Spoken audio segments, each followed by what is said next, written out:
Hello மக்களே, இன்றைக்கி நம்ம என்ன பார்க்க போகிறோம் அப்படின்னா, நம்ம எல்லாத்துக்கும் பிடிச்ச நம்ம பிரியாணி தாங்க பார்க்க போகிறோம். இப்போ அதுக்கு தேவையான பொருள்லாம் என்னென்னு பார்த்துடலாமா? பெரிய வெங்காயம், தக்காளி, புதினா, ஸ்பைசஸுங்க, மல்லித்தூள், மிளகாத்தூள், சிக்கனு, மல்லி, இஞ்சி பூண்டு பேஸ்ட்டு, தயிருங்க.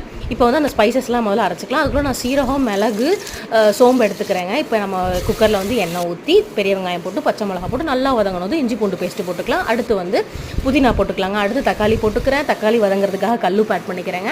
அடுத்து கொஞ்சோண்டு மிளகாத்தூள் போட்டுக்கலாம். அடுத்து மல்லித்தூள் போட்டுக்கலாம். அப்புறம் அரைச்ச அந்த ஸ்பைசஸையும் ஆட் பண்ணிக்கலாம். அது நல்லா வதங்கினதுக்கப்புறம் தயிர் ஆட் பண்ணிக்கலாங்க. கெட்டி தயிர் ஆட் பண்ணிக்கோங்க. அடுத்து வந்து சிக்கனையும் ஆட் பண்ணி நல்லா மிக்ஸ் பண்ணிடலாம். எண்ணெய் விட்டதுக்கப்புறம் கொத்தமல்லி தலை போட்டுக்கலாங்க. அடுத்து நான் வந்து பாஸ்மதி ரைஸ்லேயோ ஜீரக சம்பாலையோ பிரியாணி பண்ணலங்க. நம்ம வீட்டில் இருக்க அரிசியை வச்சு தாங்க பிரியாணி பண்ணியிருக்கேன். ஸோ ஒரு ஆளாக்கு 2 ஆளாக்கு தண்ணி ஊற்றிருக்கேங்க. இப்போ நல்லா தண்ணி கொதிச்சதுமே லெமனை புழிஞ்சு நம்ம க்ளோஸ் பண்ணி எடுத்தால் பிரியாணி ரெடி ஆயிடுச்சுங்க. இப்போ நான் வச்சு சாப்பிட்டு டேஸ்ட் பண்ண போகிறேங்க. ஸோ நம்ம ரைத்தாவை கொஞ்சம் வச்சு, ஒரு பாயில்டு எக்கை வச்சு, சிக்கன் கிரேவி கொஞ்சம் வச்சு சாப்பிட்டு பார்க்க போகிறேங்க. நீங்கள் எல்லோரும் ட்ரை பண்ணிட்டு எப்படி இருக்குன்னு சொல்லுங்கள்.